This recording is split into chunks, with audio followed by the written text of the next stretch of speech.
Snaefellsnes. What's good, everybody? FinerBub here. Thanks for checking out the video. Today, we're talking about the Snaefellsnes Peninsula, also known as Mini Iceland.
Hello my people, and welcome back to the Iceland travel series. If you missed last week's video about the sustainable power plants and the energy and the fosses and the smoking bubbling pits of, you can click or tap right here for that. Otherwise, without further ado, let us begin. So in last week's video, talked about all that sustainable energy stuff and how we got really cold and wet, and then we went to an Airbnb and got dried off and took showers for the first time in a while, washed our clothes and charged our batteries, and all was good in the hood. The next morning, we went to the town across the fjord called Akureyri. You know, not too many tourists over there because it's kind of far from Reykjavik. It's like more than what most people would do in a day trip. It was sort of nice to be in a little more of a local environment as opposed to the constant tourism stuff that we were experiencing before, where you'd get to a place and then you'd want to take a picture, but you could only do it with a million people in the shot that you have to erase in Photoshop later. Anyway, Akureyri was really nice. Went to a bakery, got some coffee and breakfast. It was lovely. After that, we hopped back in the car, and this was going to be our longest driving day. We were gonna try to go check out the Westfjords, or see as much of them as we could, and then we were gonna go find a place to stay near the base of the Snaefellsnes Peninsula. We drove for a few hours, you know, we stopped here and there to take pictures of things. There was this like cool tree tunnel thing that we found, and yeah, just like great views all around. You're just constantly pulling over to see these types of things and take pictures of them just because everything's so epic there. We drove pretty much all day, and then we got to the Westfjords kind of in like mid-afternoon, and we didn't really make it that far in. We drove for maybe about an hour off the ring road, walked around a little bit on some beaches and stuff, and we found some really nice spots. But we wanted to make it back to the base of the Snaefellsnes Peninsula. This was Yair's last night. Part of the reason we had to come back to the Snaefellsnes Peninsula was because his flight was a day earlier than us, so we had to get him on a bus to Reykjavik so that he wouldn't miss his flight. So, you know, we took in the sights as much as we could. There are a lot of cool winding roads over there, but we never actually made it all the way to the end. And you know what? Not such a huge deal. We read that you could basically spend an entire vacation just exploring the Westfjords. I'm honestly glad that I have a focal point that I can plan my next trip to Iceland around. That's going to be the Westfjords. So we really didn't see much of the Westfjords. Sorry if you were hoping for more content on that. We really sort of screwed the pooch on the fjords situation in Iceland, and I know it's like a big thing, but there's just so many epic things to see that you gotta miss some of them. You know, we were there for 10 days and we were like hauling ass the whole time, except for like the 1 or 2 mornings where we slept in. But I don't know if that would have really made the biggest difference in terms of us being able to see too much of the Westfjords, just because it's this whole region of Iceland. And like I said, apparently you can spend an entire vacation just focused on that area. So we drove from there to another Airbnb that we actually booked that day because it was pretty cheap compared to the one that we'd stayed at the night before. And we were just like, screw it. It'll be nice to have Wi-Fi and just like chill inside, and it's basically the same price as a campsite. So we just did another night in an Airbnb on this ranch, and you know, it was super nice. I mean, we went out and we took photos. You could see the glacier like coming over the mountain across the water. You know, it was kind of a weird day, mostly driving that day, and we were basically back right near Reykjavik. We had like made our full circle of the ring road, and the plan was the next day to just spend the entire day doing the Snaefellsnes Peninsula. So we woke up the next morning, we left the Airbnb, we got stuck because there were these horses just like roaming around in the road. Micah and Yair like got out and started taking photos of them. It was mad funny, but yeah, I was just like, let's go, I'm in the car, we've seen horses already, let's just mountains, Gandalf. After that, we drove all the way from the Airbnb to this quaint little town, definitely worth checking out. Yeah, there's this little orange lighthouse up there, there's another funky looking church. Very quaint little towns on the Snaefellsnes Peninsula, and definitely worth stopping in, maybe for lunch or whatever. After checking out the church, we went to go eat breakfast at this bakery. After that, we went to Kirkjufell. Kirkjufell is the most photographed mountain in Iceland. It just looks kind of like this swirly cone, and it's right next to this river with these mini waterfalls that you can walk around, and it sort of sucked because the widest my camera could go was 18 millimeters, and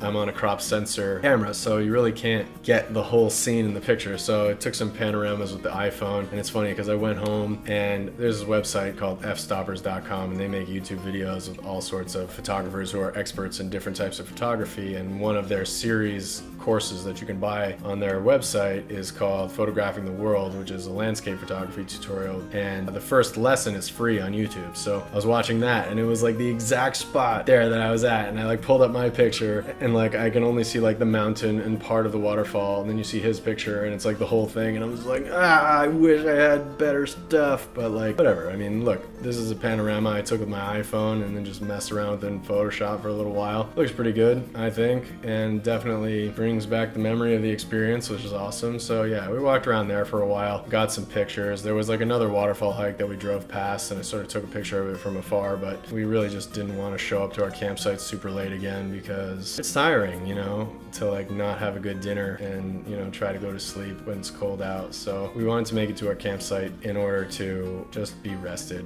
and enjoy our last couple days in Iceland. If you watch Game of Thrones and you saw the season, or the last season, whichever season it was, where the Hound does that really lame expository scene where he's like looking into the fire and he's like, "Yarp, I see a mountain that looks like an arrowhead. Yarp." That mountain is Kirkjufell. From Kirkjufell, we drove to this national park. There's a glacier on top of a volcano that they made into a national park. It's called Snaefellsnes National Park. I'll leave links to all these locations below, but yeah, we went to this national park, and then there's like another pebble beach there that's kind of similar to the one that's near Black Sand Beach. They have their own version of the New Hampshire Old Man in the Mountain, where it's just this kind of like obelisk of stone sticking out of the water, and it's got like the profile of a face. Boop. From all these places you can see the glacier. It's just so cool to see the ice coming over the top of the mountains. From that beach, we went to go check out this cave. You can take a guided tour through the cave system. I think the tours run every hour on the hour or every half hour, but we arrived in between tours, and since we had a lot to do that day, we didn't feel like waiting around, and we didn't feel like paying for something that we had to wait around for. We decided to just check out this little preliminary area where you can walk around in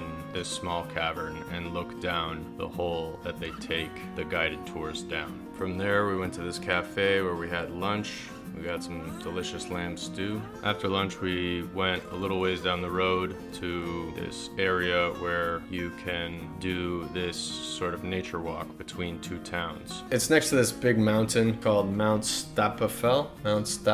That's more of just, it just looks like a pile of dirt, to be honest. It's not really a mountain, it's a big pile of dirt that's as big as a mountain. But anyway, there was this cool little blue roofed house, and you go through like one of those sheep gates again, again, and you're just sort of like walking through these volcanic rocks along the cliffs, and you see all these rock formations in the water, and you go over some bridges here and there, and then you get to this cool stone structure of this like old man. I think it's called Bardur. Definitely looks like something from a lost age. There's a picture of it on Instagram that I took. You can definitely check that out at FinerBub. After we checked out the Bardur structure statue thing and made it to the other town, we turned around and walked back to where we had parked our car by that house with the blue roof. It's only like 45 minutes in each direction or something like that. It was really short, so it's definitely worth doing, especially if you like walking in nature. And then we got back in the car and drove to this other hike that was a little ways down the road. And so we got to this hike where you kind of walk up this ridge line next to a river, and the ridge line kind of leads all the way to the huge fissure in the cliffside that the water is coming out of, and you kind of like shimmy around these rocks to get into this. So we're just in this cave right now, which is really a fissure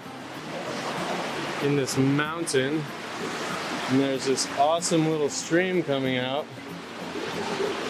It goes all the way down to the ocean. Cool, eh?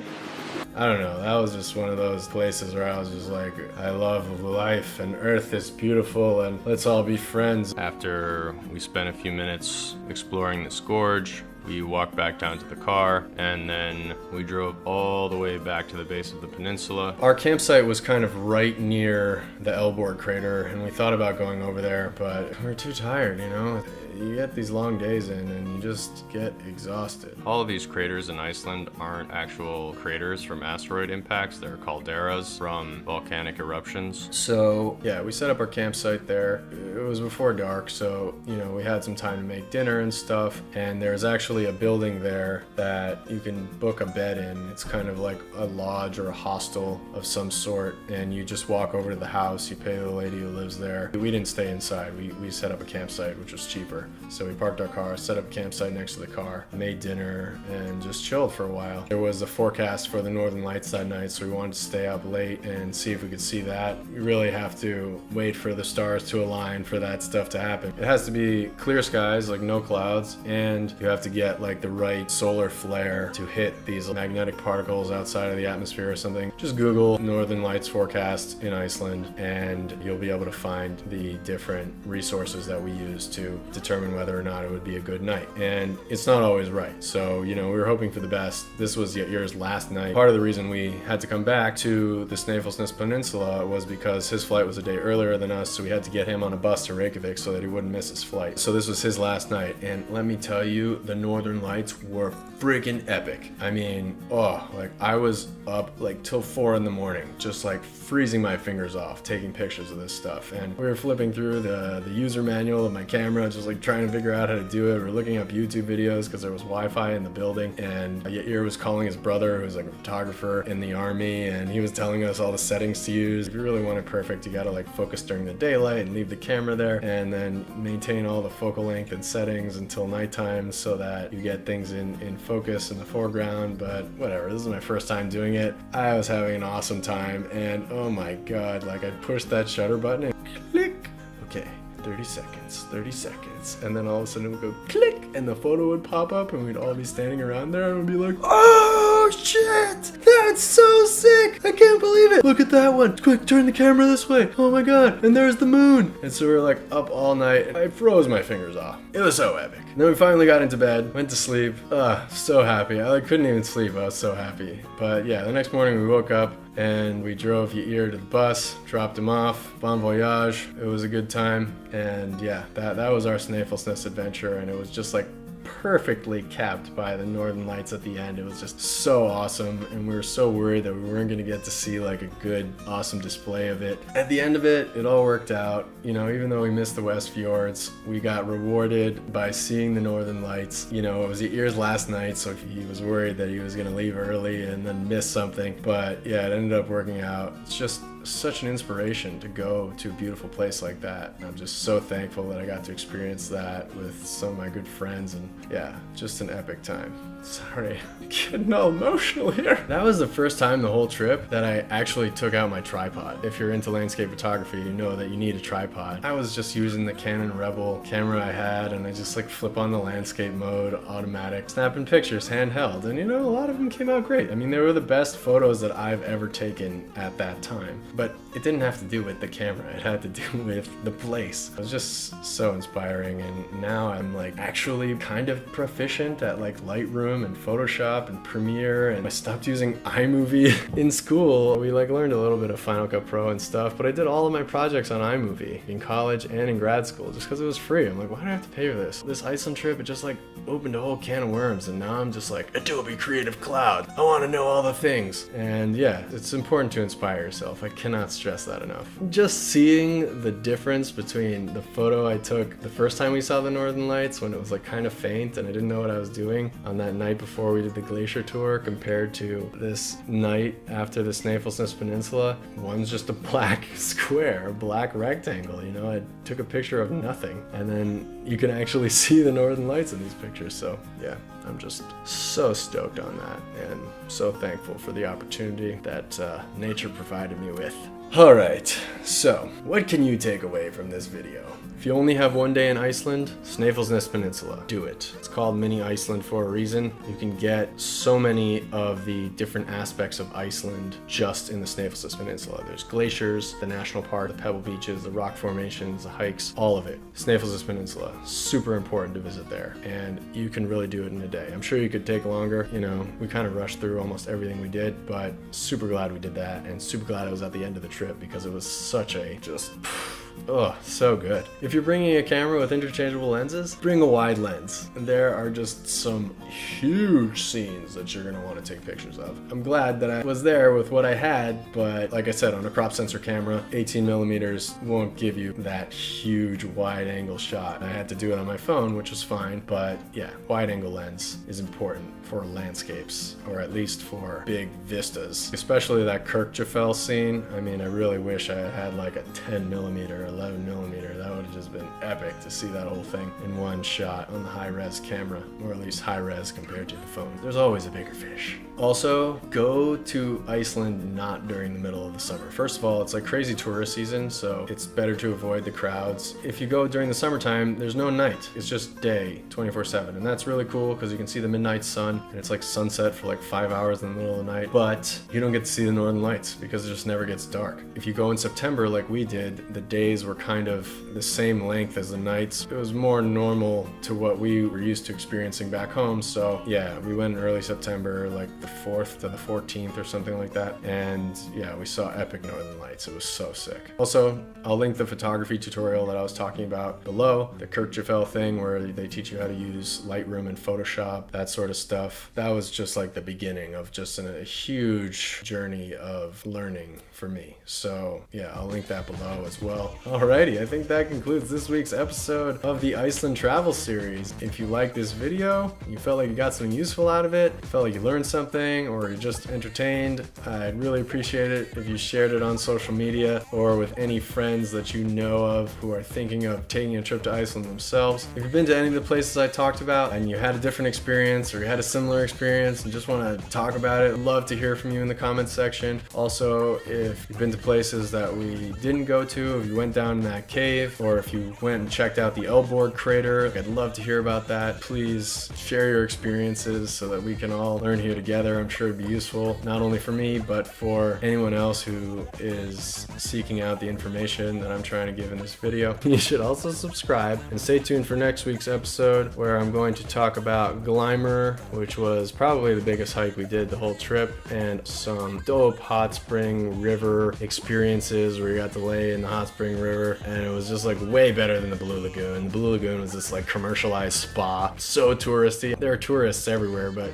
this river was 1,000 times better than the Blue Lagoon. You can get there from Reykjavik and everything, but All that and more coming up next week. For more information on the places we visited and a full list of the gear we brought with, be sure to check out the full article at FinerBub.com/Iceland. That concludes this week's broadcast. Alrighty everyone, once again thank you so much for watching this video. Really do appreciate it. If you're planning your next trip, don't let the small details stress you out. Remember, life's an adventure, so relax, breathe in the outdoors, and don't forget to appreciate the finer things in life. See you out there, people. Peace.